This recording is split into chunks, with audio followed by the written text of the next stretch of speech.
CNN, and CNN International. For 14 centuries, the faithful have gathered here.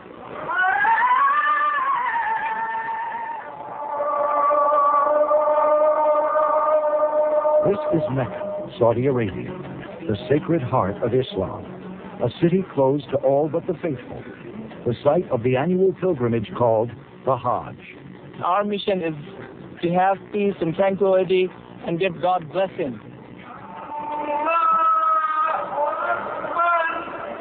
5 times each day, Muslims around the world bow in prayer, facing this city, facing this very spot.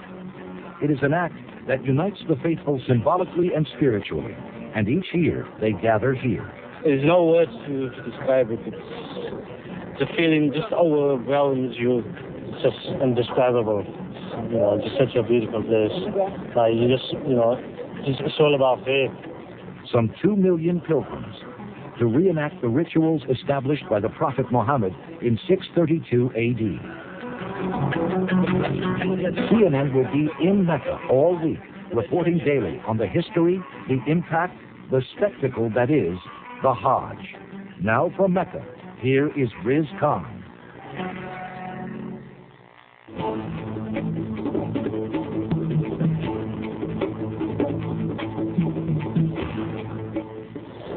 Hello and welcome to the most spectacular religious event on earth, the Hajj, the annual pilgrimage which brings millions of Muslims to this desert city. No non-Muslims may enter Mecca. We've been given unprecedented access to the site, bringing the Hajj as it happens to a worldwide audience.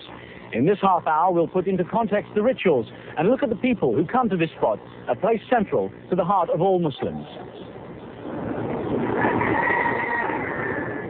The sun rises on Islam's sacred city, and the sea of pilgrims begins to pour into the holiest of mosques. This is the time that Mecca's significance reaches a peak. More than 2 million Muslims gather for the journey of a lifetime, a journey of faith. وأذن في الناس بالحج يأتوك رجالا وعلى كل ضامر. The Quran's call for pilgrims is as powerful today as it was centuries ago. The Hajj, the pilgrimage to Mecca, forms the 5th pillar of Islam after unquestioning belief in God, prayer, zakat, donating income to charity, and fasting the month of Ramadan. For 5 days, those who have received the calling to perform the Hajj have the chance to reflect upon their faith and to recall their good deeds and bad ones and seek forgiveness from a God considered compassionate and merciful. We realize exactly we are touching all countries, all people. Really, we are praying for the same goal, Allah. For many, the experience is overwhelming. This journey of faith has been their lifelong goal, and finally they find themselves standing before the most widely recognized symbol of their religion. The imposing black structure at the center of the Grand Mosque in Mecca is the Kaaba, standing at the site where Adam and Eve are supposed to have worshipped and built a shrine to God, called Allah by Muslims. The great building standing there now is the work of Abraham and his son Ishmael, and the black stone believed to come from the original shrine is embedded in a frame which the pilgrims try to touch or kiss if they can.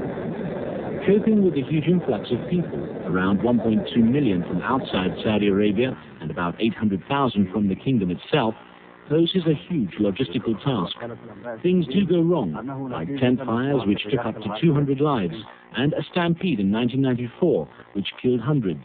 But the Saudi government has been swift to respond to potential problems, spending more than $18 billion on improving the infrastructure and recruiting extra support staff. Because we consider them as the gifts of God, and we feel honored to help them to make their Hajj as peaceful as possible. There are about 1.1 billion Muslims in the world, and it's their duty to make this holy journey at least once in their lifetime if they're physically and financially able. Women pilgrims come in simple robes, while the men wear 2 unstitched pieces of white cloth, symbolizing equality for all.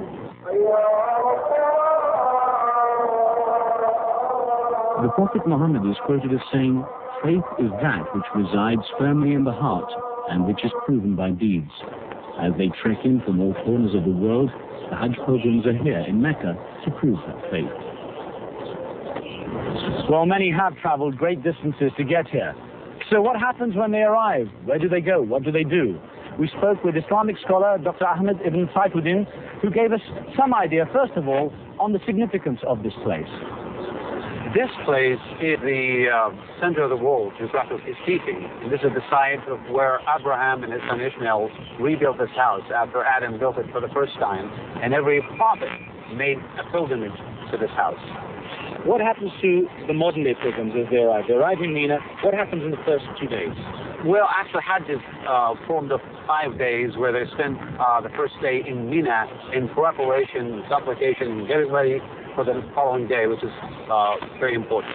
So Mount Arafat, that's the second day. Yes. What's the meaning of that? What is Well, Arafat is a place where all people meet. They have to be there within a certain time, time of the day, and they will have to be there for supplication, asking forgiveness, and they'll stay there until sense of that day. They're reenacting the Day of Judgment, basically. Yes, indeed. They will be rehearsing that. They will be dressing in white, and women can dress in any color they wish. And people are not literally standing on the plain of Arafat when we say standing, but rather they will be sitting in their own tents, in their own places, in very cool, nice atmosphere, and they will be directing their faces towards the Kaaba and asking forgiveness. And then they will move to Mina. On the third day, they will cast the 7 pebbles to the Jamarat, and then they will move again to the house, circumambulate the house 7 times. Okay, so they cast the stones to cast out the devil. What is the meaning of the 7 circles around the Kaaba? Circles actually is to reenact what Abraham and his son Ishmael did, and all previous prophets, and even our Prophet Muhammad, peace be upon him, all, because they made Hajj here, and it's really to pay respect to this house. Okay. It's not to worship the house itself, but to worship God in front of his house. Of course, a lot of people, when they hear about the Hajj, they hear the final thing is a sacrifice of a lamb. A lot of people say, is this the right sort of thing to do? What is the meaning of that? Well, after this, they will go back again to Mina to do some other things, among which is to sacrifice an animal, if it's applicable to them. Actually, it's a symbolic thing to pay a tribute, to say that I'm doing it for you, God, because they're not sacrificing, they're sacrificing animals that can be eaten by people in this place as well as throughout the whole world. People who are needy. Yes, the needy who need it, they will be shipped. All right. One last line then, basically. What do the pilgrims take away from this place in China? Well, of course, it's a very power experience of faith, really to prove their faith and to say that we're coming here to ask forgiveness, to be a new person, and to say I've come to the place of peace here. And Dr. Ahmed ibn Saifuddin will be with us here in Mecca throughout the coming days to help interpret and explain the rituals of the Hajj. Well, when we return, a close look at the people who travel the globe to get here. I meet some of the Muslims who have made it to the crowded streets of Mecca, talking to the pilgrims, finding out how they feel about being on this journey of a lifetime. And we'll also take a look at another side of this huge event, what it takes to manage a crowd of 2 million pilgrims. History has shown it's a monumental task.